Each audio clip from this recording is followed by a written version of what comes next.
One of these men is a highly respected New York attorney, Lucas A. Ferrara. The other is a self-proclaimed man of the people, known as Mert Roberts. Their aim is to discuss the hottest issues impacting our city, state, and nation. Fasten your seatbelts.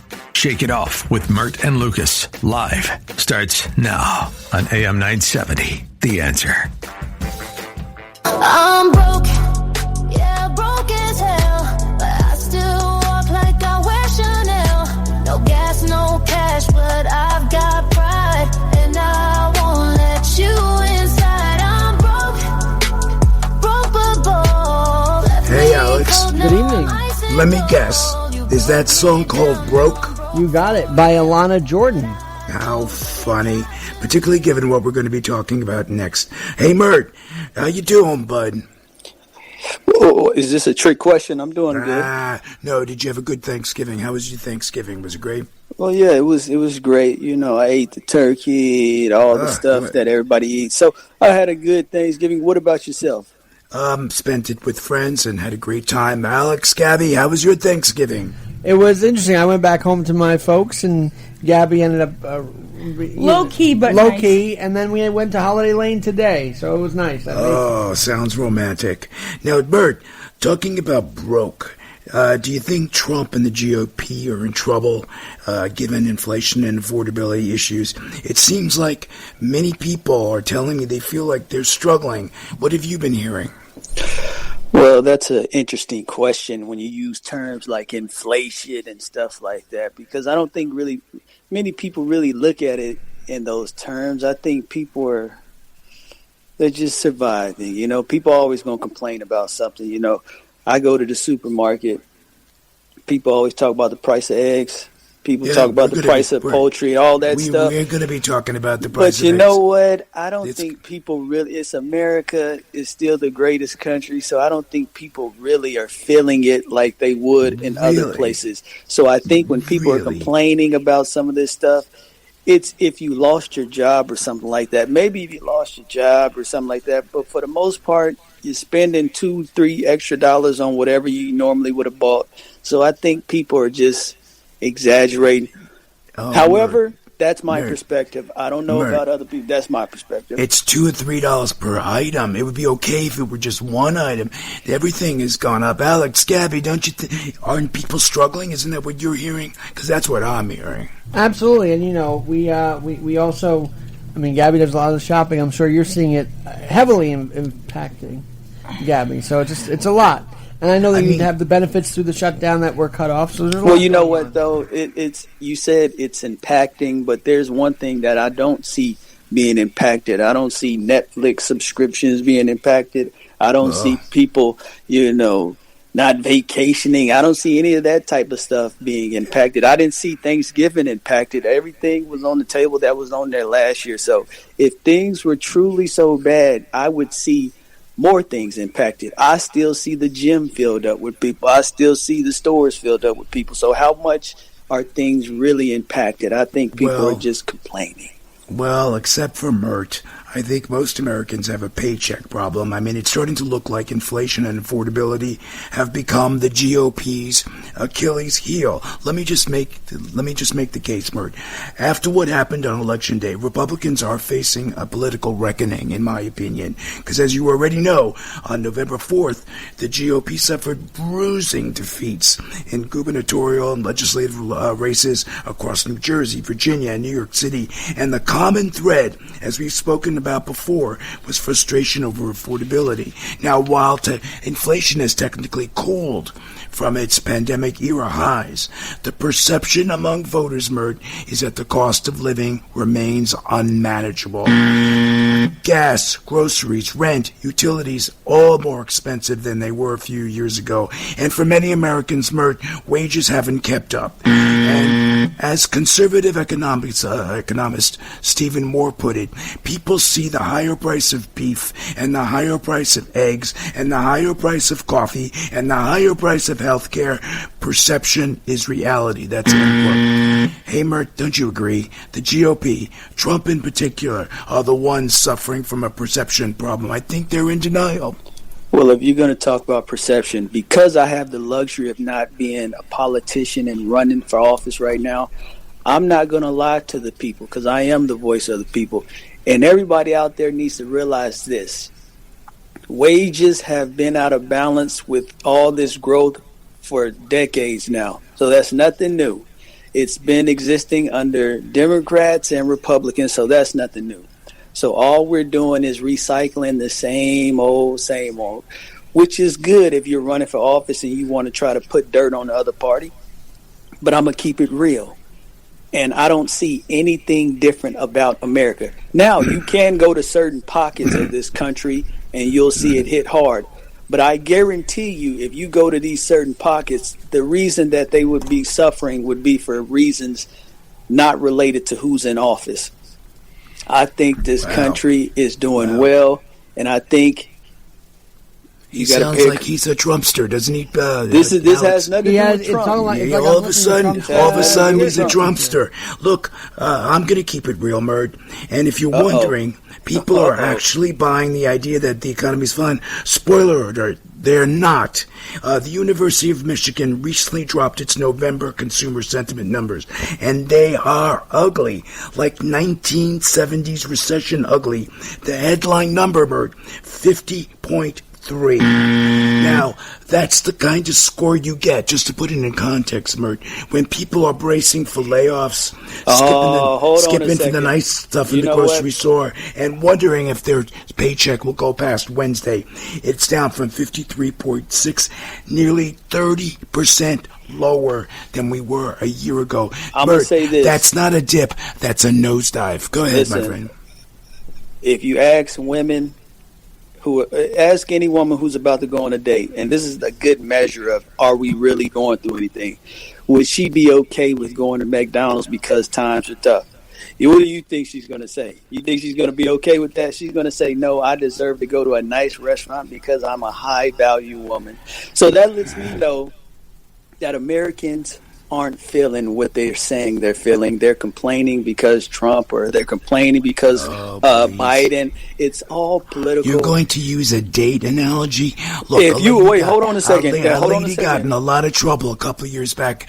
I mean, where she was insulting her boyfriend because he wanted to take her to I think he wanted to take her to Cheesecake Exactly. Factory. And he got lambasted by her because she's class and she wanted to go to a real restaurant. That's my point. Excuse me. He should dump her instantaneously. But that's my point. That's a terrible attitude, Mert. That lady is not feeling the squeeze, as a lot of people are trying to make it out. She's selfish. She doesn't care, right? Does she care about the guy? Most people. Does she care about the guy? She probably doesn't, right? Listen, that's most people. I was out at the stores on Black Friday, and the stores were packed. Because everybody wants a discount. Everybody is willing to put up their money for a discount. I think they spent like $1 trillion on the most ever. So $1 trillion? Yeah, $1 trillion. That's a lot of money. That's a lot of money. You know, that's eggs. What it was reported. You can buy a lot of eggs with $1 trillion. Could you? That's a lot of but they were spending. Yeah, but what's your point? So what? My point is, if times are really that bad, you wouldn't be buying a TV. You would be saving every penny to get some eggs if eggs were that expensive. What I'm saying is most people are just inconvenienced at this point in time. But it's not really that bad. And because I'm not a politician and I'm not running for office, I don't need to play that game. I can be honest and say I see people walking around like nothing's wrong. So I'm not going to sit here and try to project something onto this country. And I see this country. How insensitive, Mert, because according to surveys... What survey? Lending Club and Payments.com, some 67% of Americans are currently living paycheck to paycheck. 67%. No savings, Mert. And that number, by the way, includes 40% of high-income earners making over $100,000, and they're living paycheck to paycheck, Mert. No matter how you slice and dice those numbers, they ain't good. And hold on a second. Yeah, and they don't bode well for the economy at all. That's a little unique phrase people like to use, paycheck to paycheck. But what does that really mean? because are you going to quit your job because you have enough money? That means they're not for two saving. Paychecks. They're not No, saving. you're not going They're to quit your getting job. by. Then If you quit your job, eventually you will need to make money. So living paycheck to paycheck, we all will eventually live paycheck to paycheck, because if you quit your job, Lucas, well, I don't know about you because you're, you know your situation. I'm not going to put you out there like that. Well, I saved up because you know what? Part of the problem living paycheck to paycheck is you're not saving, right? So I saved over the course of my career. I mean, it takes 30 years to cushion. save. It takes 30 years to save enough to spend money without having to work. It takes that long to do it. Because if you lose your job, you're back to square one, and you're going to have to get a job. So sorry to cut you off. You can continue. By the way, you're riling the crowd. But I got my two females in here. They're just crazy about what you just said about the dating scene. Well, they can be crazy. That's cards okay. and letters to true. Mert Roberts, care of AM 970. I don't know. Yeah, Mert's going to take you to McDonald's on a date, so if you don't mind. If times are tough, I might have to Taco Bell, McDonald's. One of them. You're such a hypocrite. Isn't he a hypocrite?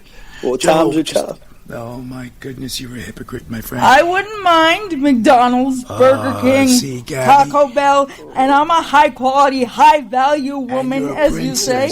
And you're a princess, and for love. See, because you'll do it out of love and respect. That's what that weird lady who was giving her boyfriend a hard time about Cheesecake Factory, what a self-absorbed piece of you-know-what. Watch it now. Now, in short, Mert, when 2/3 of the population is financially fragile, it's not just a personal issue. It's a systemic warning, and Republicans appear to be deaf to the alarm bells. Now, do you hear the alarm, Mert? I think that's a miscue, huh? Well, that's okay, because he's behind.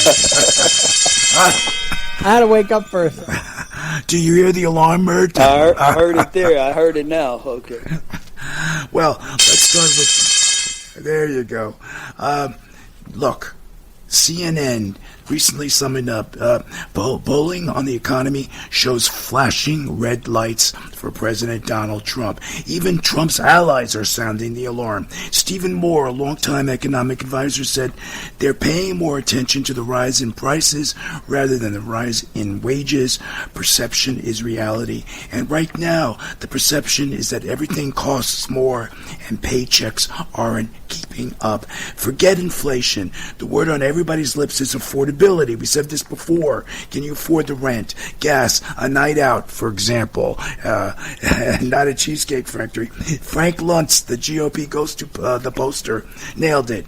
It's not the economy.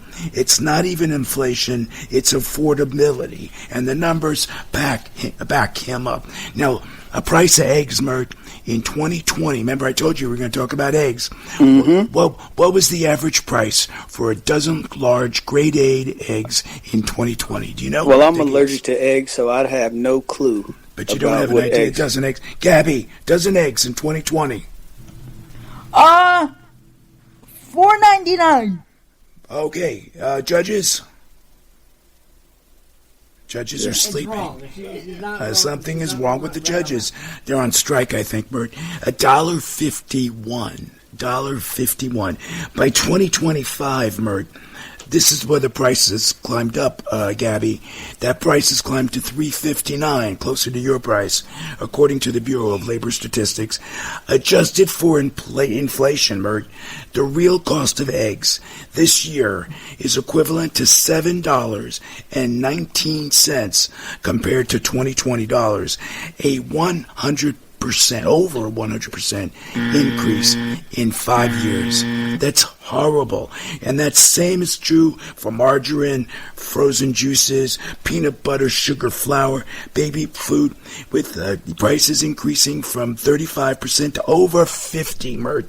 These kind of increases are untenable. They're not workable. And Alex Jacques, he's from the Groundwork Collaborative, didn't mince words. This is what he said, Mert, and you could react. Americans are losing faith in the economy because they're losing ground. Trump's economic mismanagement has left households buried under record debt and rising prices.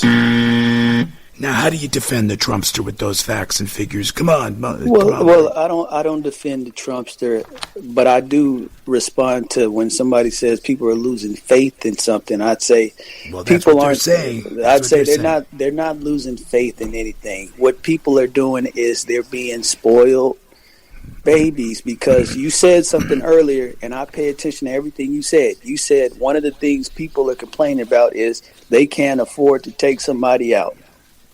Okay, if times are tough, you should be thankful that you can cut back on something and still have something left over to do what you really need to do. So maybe you don't need to go out for a year, because it'll be there when times get good again. The nightclub will be there, the restaurants will be there, the nightlife will be there. You don't need to go out every weekend. You don't need to go out once a month. Sometimes you need to be responsible and save. Now, if you want to try to live this lifestyle of, well, I get to have all 15 subscriptions to Netflix and all these different streaming services. I'm going to go out twice a week and enjoy a nice dinner. Oh, and I'm also going to buy up a refrigerator full of groceries and cook at home as well. Oh, and I think I'm going to buy fantasy. I don't know what fantasy world you're living in, Mert, because if they're living from paycheck to paycheck, they're not going to buy anything new. Gabby, no. What am I missing here? Is he in some fantasy land or something? I need to be in that land with Mert, because you're not getting away with that. I would love it. You're not about to get away with that, because you just said buying anything new. All that stuff I said was about food and going out. There was nothing new. A subscription to Netflix is not buying something new. This is something that people look at as needs now. They say, I need my Netflix subscription. Netflix. I don't have Netflix. Do you know that? I don't know. You don't need Netflix. And I think they raised their subscription prices, didn't they, Alex? And my point is this. Wants to know if food's not a necessity, Bert. That's the question on the table now. No. I said nightclubs and all that stuff is not a necessity. Going out to eat is not a necessity. You can cut back for a month or maybe a tough year. You can cut back and just cook at home. But if you want to do both and then have your Netflix subscriptions and then go out and enjoy yourself at a nice restaurant, that's not rough living right there. That just sounds like you're not willing to cut back. That just sounds like things really aren't tough. You're just complaining. So, yes. Boy. So everybody's just whiners. Well, according to CNN in October, over 70% of the United States adults are whiners because they're rating the current economic conditions as poor or very poor. 70%, Mert. Houston, we have a problem. That's serious stuff when 70% of Americans are rating the economy as awful, and that reflects, in my opinion, poorly on Trump. Look, Trump's political brand has always been rooted in economic strength, but in 2025, the paychecks aren't keeping up, and that's the point. It's a problem. Unless the GOP can address cost of living concerns, it risks losing its edge on the economy. The 2026 midterms may hinge on whether voters feel their paychecks are keeping up and whether the GOP can prove it. Yeah, and that's the problem, Mert. That's the problem. You sound like a Mondami guy, so you don't even realize it. You want socialism. That's what you want. Look, the president is promising $2,000 checks, but if things keep sliding, I don't think that's going to make any difference. And alas, people want to feel like they're getting ahead, not just treading water. But now, right now, the water level's rising. And some of us are drowning. You know what else is on the rise? We are. You're listening to episode 73 of Shake It Off with Bert and Lucas Live. We're in our second year of broadcasting. 73. Come on, let's hear an amen.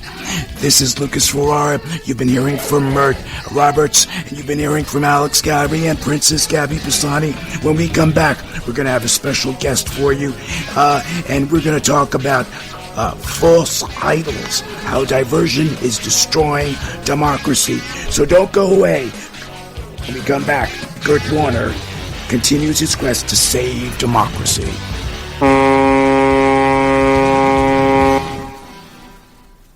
At St. Joseph's Medical Center in Yonkers, excellence is in the details. Home to some of the most skilled physicians and surgeons in the region, St. Joseph's blends cutting-edge medicine with compassionate personal care, where every patient is treated like family and every detail matters. From their devoted nurses and caregivers to advanced technology and patient-first focus, St. Joseph's Medical Center is raising the standard for healthcare right here at home. It's that commitment to quality that earned St. Joseph's a 5-star rating for cleanliness from Becker's Hospital Review, and it's why they're attracting top doctors from across New York City and Westchester County who want to be a part of something extraordinary. Because when it comes to your health, every detail truly matters. St. Joseph's Medical Center. The future of healthcare in Yonkers is here. Over the last 30 years, Newman Ferrara, a New York City law firm, has evolved into a national practice focused on real estate, commercial, litigation, civil rights, class actions, and other complex litigation, representing many of the city's largest property owners, managing agents, and thousands of tenants. Newman Ferrara handles some of the nation's most significant class actions and civil rights matters. Newman Ferrara at 1250 Broadway in New York City. Go online to NewmanFerrara.com. That's NewmanFerrara.com. Listen to the firm's name partner, Lucas Ferrara, every Saturday at 10 a.m. on Dottie Herman's longest-running real estate radio program, Eye on Real Estate, on AM 970. A real estate lawyer for 35 years, Lucas is a professor at New York Law School and is also a published author with books on real estate and New York's landlord-tenant law. Tune in Saturdays at 10 a.m. to hear Lucas's unique perspective and advice on Eye on Real Estate. Arthur Idala here for Bay Ridge Honda, run by my family friend, Rob Sabah. The family-owned and operated Honda dealer, proudly serving the 5 boroughs for over 60 years. I've gotten cars there. My grandfather's gotten cars there. My sister, my brother-in-law. Everyone I know goes to Bay Ridge Honda because Rob Sabah and his team are the best and most trusted in the business, and they truly treat you like family. Winter's almost here, and there's no better time to get an SUV built for the season. Drive home a 2025 Ridgeline RTL for as low as $499 a month with $999 down, or get behind the wheel of a 2026 Passport RTL, also starting at just $499 a month with $999 down.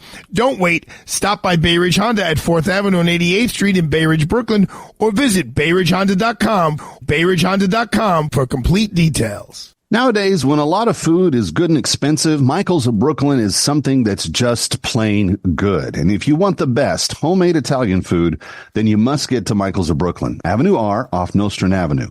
Say hello to Fred and tell him Kevin McCullough sent you here to eat fantastic fresh pasta. And if you can't get to Michael's of Brooklyn, then how about joining the Sauce of the Month Club? You get a different jar of Michael's of Brooklyn pasta sauce and homemade pasta and biscotti each month for 6 months.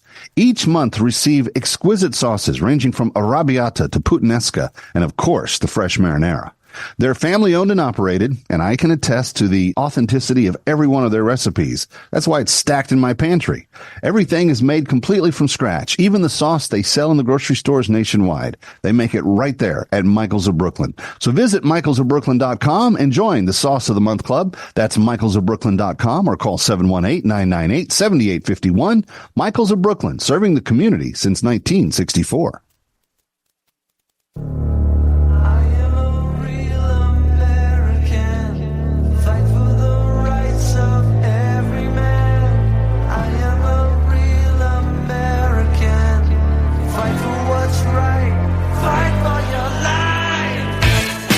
Welcome back to Shake It Off with Mert and Lucas, live on AM 970, The Answer.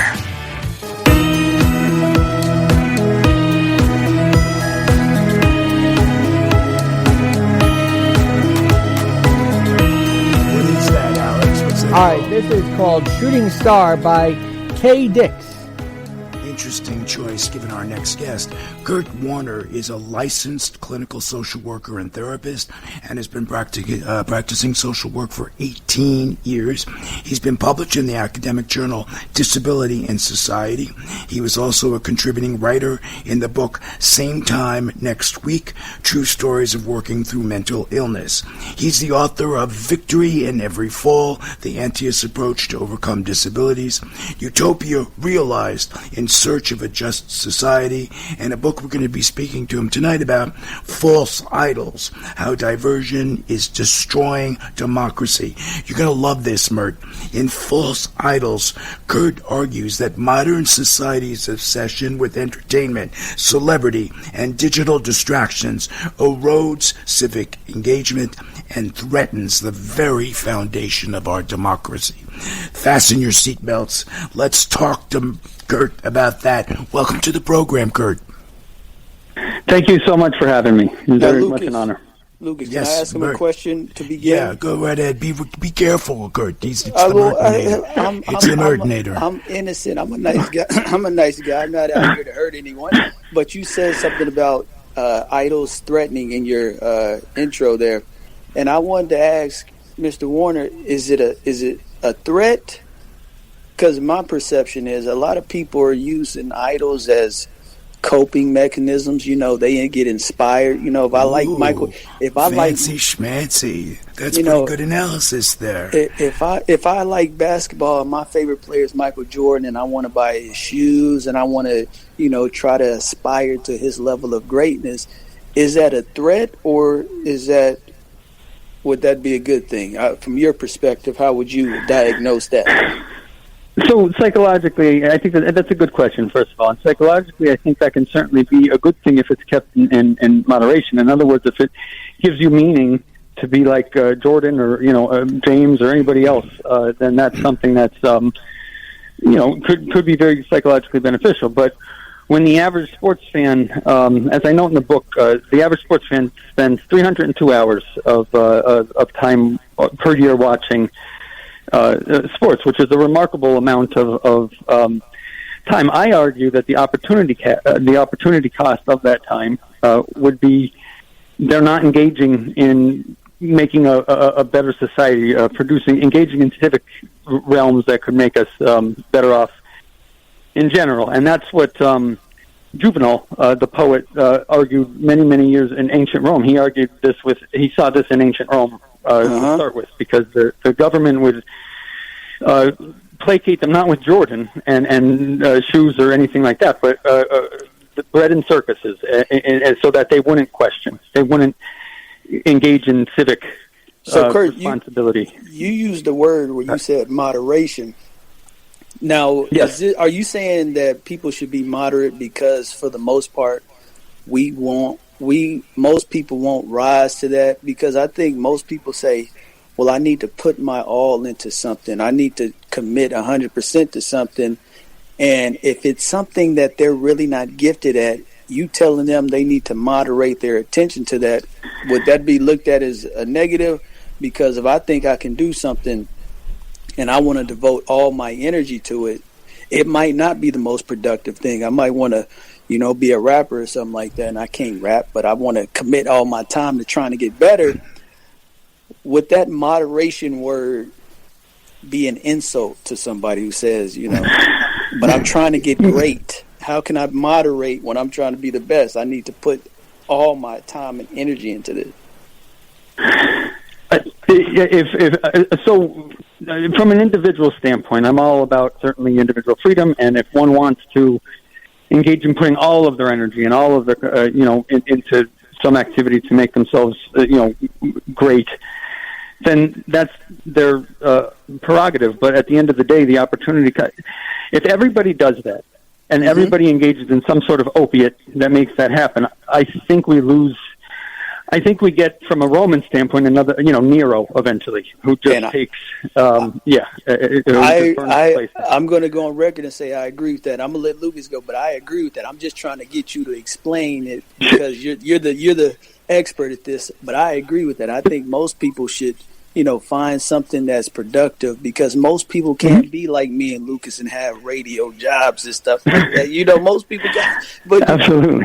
I should have said that. I'm sorry. That's being arrogant. Yeah, but Kurt, let me ask you a stupid question. You said that the average guy or the average person is watching 302 hours of sports per year.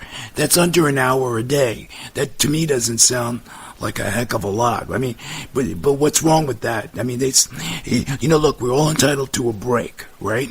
We can't work. I can't work 24/7. Mert can't work 24/7. We need some form of release, some form of relaxation. So what's wrong with an hour a day of sports? I'm not following your point. There's certainly nothing wrong with an hour a day of sports, and there's certainly nothing wrong with engaging in leisure time. But the average, I would argue, oftentimes sports fans know their favorite players, statistics better than they know anything about their own representative. That's where I'm drawing. That's why I'm saying that I think that becomes problematic. Civically. Kurt, I get where you come from. He's not a sports guy, but I'm a sports guy, so I know it ain't just 1 hour watching on TV. It's, man, what is he doing now? It's the stats, looking up the stats. It's everything. It's all encompassing with these. Exactly, but fantasy football and all of those things. Yeah, it takes a lot over, and in the same sense, I don't want to just scapegoat sports. I am a big sports fan, incidentally. So I'm not trying to condemn it in any way. When it comes to celebrity, I talk a lot about how the same thing occurs with parasocial relationships with our favorite celebrity. The 90% of us have a parasocial relationship in our lifetime, and that when we have an imaginary friend who we think really gets us, and we pay more attention to that than we do the problems in our society or what's going on, I think it's equally very analogous to sports in a different way. So you view sports and entertainment, social media, and Mert has an obsession with video games. Is that my goodness? You view that as an opiate, and that's a form of sedation, and to keep them from truly participating in the democratic process. Is that what you're saying? Exactly. They are pacifiers in the same way as bread and circuses were in ancient days. You're being pacified. You're deluding yourself, and you don't even realize it, Mert. You should speak to Kurt privately and work through this. Just because I play video games before the show, that you don't have to before the show, Kurt, he's not talking to me. He's playing his video games, and I'm hearing all this clicking. No, but you know what, Kurt? I get it. He's relaxing. He's chilling. It's nerve-wracking, before a live show. Anything can go wrong. So, you need some form of tension. But I think your point is whenever you start getting into obsession, whenever you start going overboard, that's when the problems arise. Look, you're supposed to eat in moderation, but many Americans don't, Mert. We have an obesity problem. So I think you're trying to say Americans don't know how to do anything in moderation, or at least that's my opinion. So what are we supposed to do? How do we teach them? I think, in terms of change would occur, obviously, one, by overhauling the systems and changing them to work for us instead of causing or contributing to it, because I think if we weren't so overburdened in our existence from, economic woes, etc., we wouldn't have to feel like we had to get some kind of release, like video games or something like that when we're done. We might be able to feel calm enough to have time. But that's a macro change. From a micro level, which I talk about far more in the book, I would argue critical thinking would be the solution. I would say identifying this sort of modern-day bread and circuses and choosing maybe not to do as much of that and to engage in a little bit more of our civic, a little bit more something that would better the society in general. Well, I love it, and maybe one of the first things they should do is buy your book, which is called False Idols, How Diversion is Destroying Democracy. Kurt, we have to go for a quick commercial break, but have no fear, Kurt Warner will be rejoining us. Kurt, so don't go away, because after these quick commercial messages, we'll resume our conversation. For more information about Kurt and his books, visit Kurt, K-U-R-T, Warner, W-A-R-N-E-R, books.com. That's Kurt Warner, books.com. We'll also post the link on our website, shakeitofflive.com. Mert, Alex, Gabby, Kurt Warner, and I certainly hope you'll stay tuned. We'll be right back with Kurt Warner, unless he's lured away by a TikTok dance challenge. You never know, so stay tuned.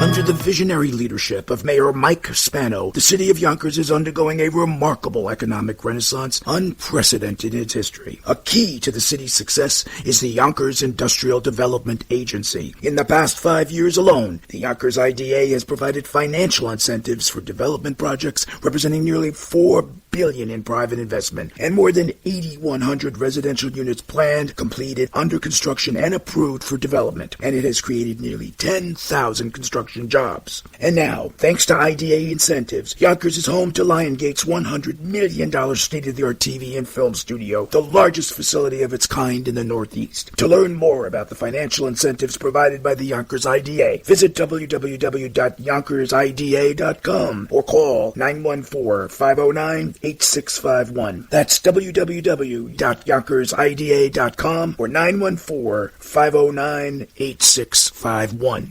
'Twas the night before Christmas, and all through the place everyone had such a smile on their face. Mortgage or rent had been paid for all next year. 'Twas the Christmas Mortgage Miracle Sweepstakes that brought so much cheer. You too can enter before it drops out of sight. Enter one, enter all. A good night.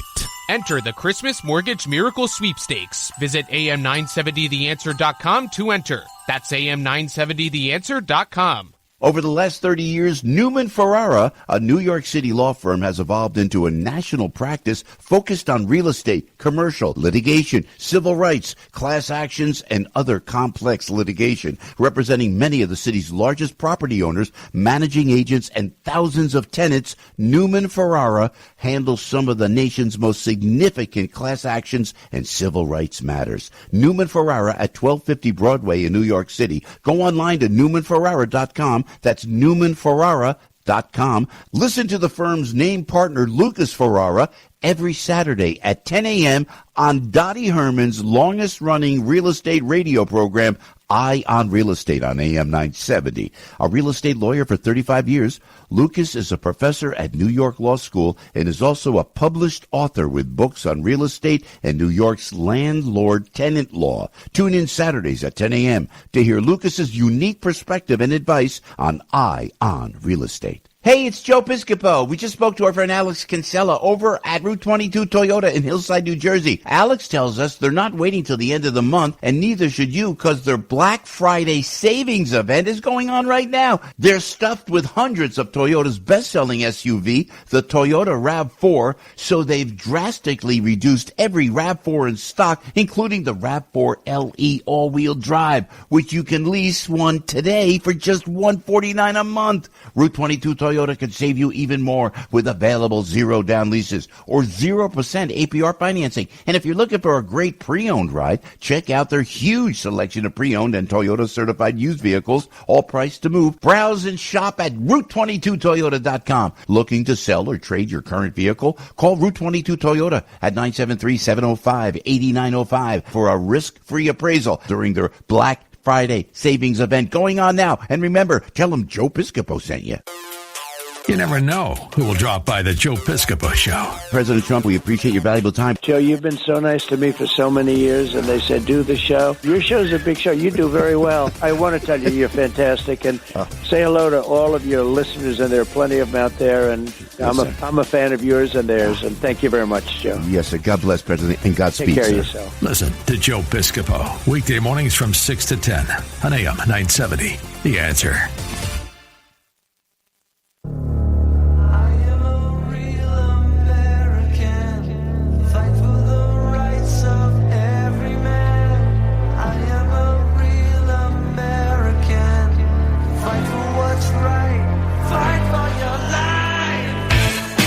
Welcome back to Shake It Off with Mert and Lucas, live on AM 970, The Answer. Welcome back. We're joined now by Kurt Warner. He's a social worker and author of False Idols, How Diversion is Destroying Democracy, a sharp look at how entertainment, celebrity culture, and consumerism pull us away from real civic engagement. I think they pull us away from a lot more than that, too. He's on a mission to help people spot the distractions and start thinking for themselves again. For more information about Kurt and his books, visit KurtWarnerBooks.com. That's KurtWarnerBooks.com. We'll also post a link on our website, ShakeItOffLive.com. Now, Mert, let me ask you a question. Let's go. During the break, were you playing video games? I'm professional. I'd never do that. Plus, I play like real video games. I don't play these little cell phone games, so you couldn't do that during the Oh, Kurt. So he's addicted to the real games, not the cell phone games. Not the cell phone. But I wanted to ask a question because one thing that I'm concerned with is I heard Elon Musk talking about this idea of a universal income because machines and AI and all this stuff is getting so good, people might not need to work. So what do you think about that? Because I think that goes into some of what you're talking about where people aren't productive, and it might just become one day where machines are just so much better at doing stuff than we are that it might not be necessary for human beings to be that productive. We could just have a machine do most things. Mm-hmm. And I think it's a great question, and that day seems like it could be on the horizon at this point. And what I would say is, in terms of our, political structure and everything, I think this notion of false idols would become all the more amplified because without any part of the economic world to give meaning or take up, part of our existence, I think we would fill that with more of. I think it would be likely that many people would fill that with more of these distractions or false idols that would serve as an opiate. Yeah. Yeah, I think that's right, Kurt. In fact, do you think, we were talking earlier about affordability and inflation, do you think that's also part of the distraction to keep people on edge and unfocused? Because if they're living paycheck to paycheck, week to week, how can they focus on politics or what's going on in the world or even what's going on in the country if they can't buy, staples? And I think it's an excellent question. You're right on the money. I think that's the point. I think 32.3%. The top 1% has 32.3% of the wealth. The bottom 50% has 2.6% of the wealth. That bottom 50% who could be engaging in the civic call and changing the makeup of the country to serve everybody is oftentimes too busy. They're too chasing, trying to keep up or get into those things. So. When inflation spikes, whether it's now or during the Carter administration, the concept is that it sends us all into a tailspin where we're worried about our basic needs rather than engaging in the better good. And that's precisely the concept of bread and circuses. It's the bread in that case. Right. Well, you include in your book, art, music, and literature, and you claim that's part of the distraction too. But can those be good tools, or can you clarify that? Oh, they can be amazing. And I'm, I studied English. I love the art, music, and literature are very dear to my heart, certainly. And Ezra Pound said, art is the antenna of the race. They help us. They lead us morally. Tolstoy talked a lot about how important art was for human connection, so on and so forth. And there was a time where it was very much that way. Now we have gatekeepers, and whether it's the Big Five in publishing, who publishes 90% of what comes out, 90%, but from the Big Five or Big Five publishing companies, or the record label that serves as the music can't get out unless it's through them per se.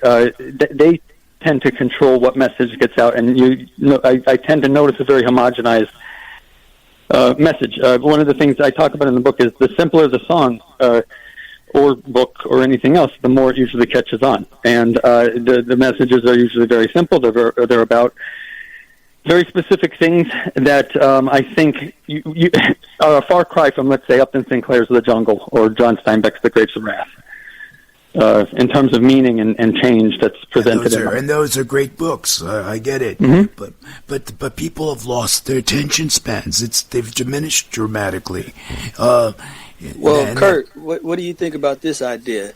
The dissemination methods have gotten increasingly more complicated, and that's been well thought out. So people have mastered that. Now they're putting simple and basic products out there, like on these social media apps. But for the most part, it is very difficult to make something go viral because you got to have a platform, you got to have the technology in place, you got to have the cell phones, you got to have the internet connection, you got to have all this stuff. So all that is complex. So I look at it that way. Do you have an opinion on that? Because the art might be simple, but the way we're viewing this stuff is increasingly more complex.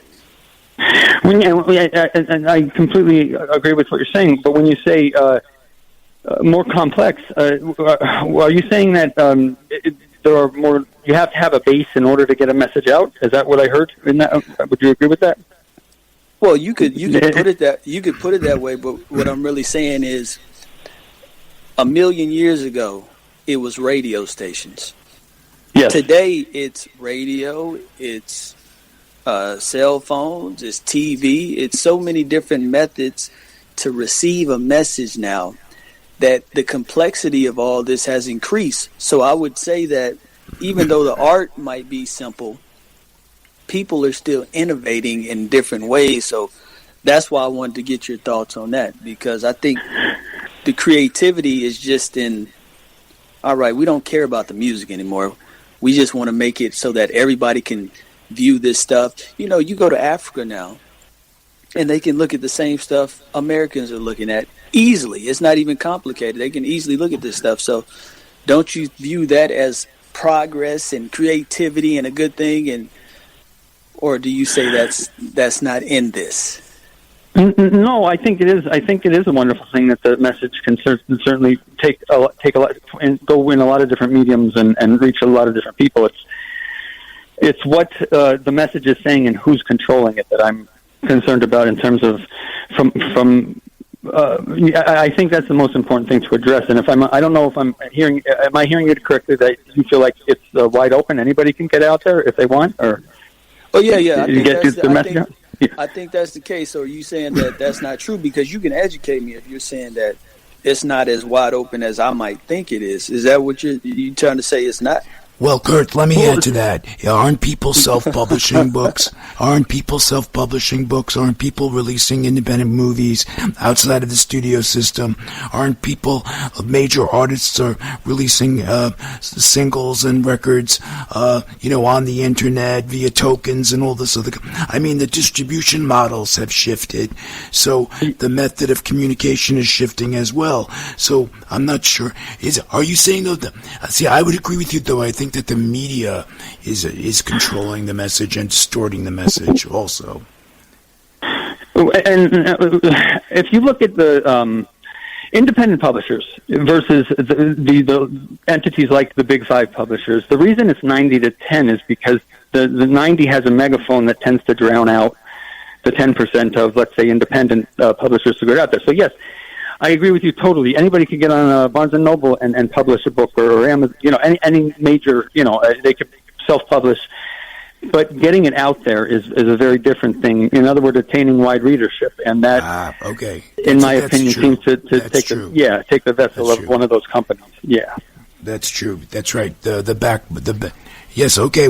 Our producer, Alex Garrett, who has a 5-star rated podcast, One Leg Up with Alex Garrett, would like to ask Kurt a question. Go ahead, Alex. Kurt, I often am fascinated with the idea of doom scrolling. How do you teach have your patients, or even the book, write about doom scrolling, and how do we avoid that? Because I feel like that's such a time suck to just keep doom scrolling our lives away. Tremendous time suck, I certainly encounter that all the time. And the notion of doom scrolling from a therapeutic basis, I always try to figure out what psychological need it's serving. In other words, does it make one feel better to in any way? Because it's usually a very depressing thing, and if it is a very depressing thing, then why are we engaging in it if it's not good for us? And I think, from a critical thinking standpoint, again, I mean, if we go down the checklist and ask ourselves those questions, because if there's a good that's coming out of doom scrolling, then that's a different conversation. But I'm not hearing anything, and I would ask. I mean, would you say that you find any good, positive coming out of it? No, I find myself in a room of books and still scrolling. I don't know why I do that. But anyway, the other thing is, I find reading newspapers much more cathartic today because it takes us away from the phone. Yes, but on a doom scrolling note, there is an addiction there psychologically that one has to pull themselves away from, and it often becomes different. And certainly, I always approach that. I mean, cognitively, you could certainly look at that first, but. And when it comes to newspapers, I think I'm watching as they die out one by one, and it's a shame because they were one of the greatest ways to convey that message. But I think, and this goes back, I think there's a herd instinct when it comes to, and I think newspapers are just no longer the valued way to get information, and doom scrolling, unfortunately, is. Wow. Kurt, we only have 3 minutes. We'll talk about your book. What message do you want people to take away? Why should they read it? Well, I think that the message that I want people to take away is that, it's an alarm, and it is bell that I'm trying to ring, and it dates back to, 55 AD when Juvenal first said it, and it's the concept is that, if we don't do something, I think there's a great peril in our future if we don't wake up. The second chapter is Wake Up. It's a chapter called Wake Up because the concept is it's not too late and we can change, and we just have to there should be a re-examination of values is what I'm calling for in the book. And if we can do that, we could rebel against these systems, rebel against our own inclinations that are dictated by the herd or the crowd, and change. And that's what I'm advocating. Well, let me ask you in the final minutes, what do you hope readers can do differently? Can you give us a quick, guide? What should we do differently to break Mert out of his addiction to video games? There's nothing wrong with games. Leave my games alone. What should he start doing differently, Kurt? We've got just 2 minutes. I think that what they can do differently is reevaluate their values and ask: are they living the life that they want? Are we being the victim of an opiate that is being thrust upon us? Wow. Are you asking people to take on a lot? It doesn't require a lot of introspection, and maybe people aren't sophisticated. A lot of people aren't sophisticated enough for that. Introspection is pretty hard, don't you think, Kurt? It can be pretty hard, but I'm in the business of it as a therapist, so it's dear to me. So there's hope. You know what, Lucas? This is the second week in a row somebody has said there's going to be doom and gloom if we don't wake up. So I think there might be something to that. So. Oh boy, no! But Kurt said we can shift if we break our bad habits. Your video games, for example, we can shift and we can possibly change the world. There you go, right, man. Kurt? Right, you need to play some games. Yes. That's all. We can, and we can achieve a balance where we could both do what we want and make meaningful change in the world, a better world. You know what? This was so much fun. Thank you so much for joining us. Unfortunately, Kurt, we've run out of time, but please pick up Kurt's book, False Idols, How Diversion is Destroying Democracy Wherever Books Are Sold, including Amazon, of course, where a lot of people self-publish, by the way, Kurt. For more information about Kurt and his work, visit KurtWarnerBooks.com. That's KurtWarnerBooks.com. We'll also have links on our website, ShakeItOffLive.com. Did I get it right, Kurt? You got it perfectly. Thank you so much for having me on, too. It was really a pleasure.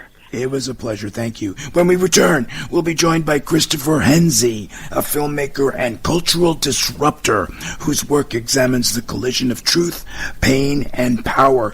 His latest project, Wise Women, Humanity's Untold Origins, reframes menopause not as a decline, but as an evolutionary advantage that helped shape human survival. So it's imperative you come back after the news at the top of the hour, suffer through a few commercial messages, but once that's done, Mert, Alex, Gabby, Christopher Henze, and I, along with the rest of the AM 970 team, will be waiting right here for you. We know you want it. We know you do. Please come back for hour 2.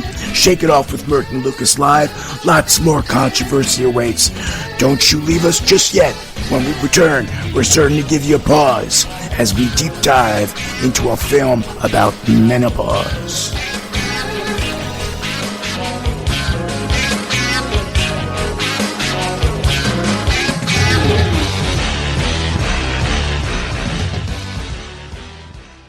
The preceding hour of programming sponsored by Shake It Off Live, LLC.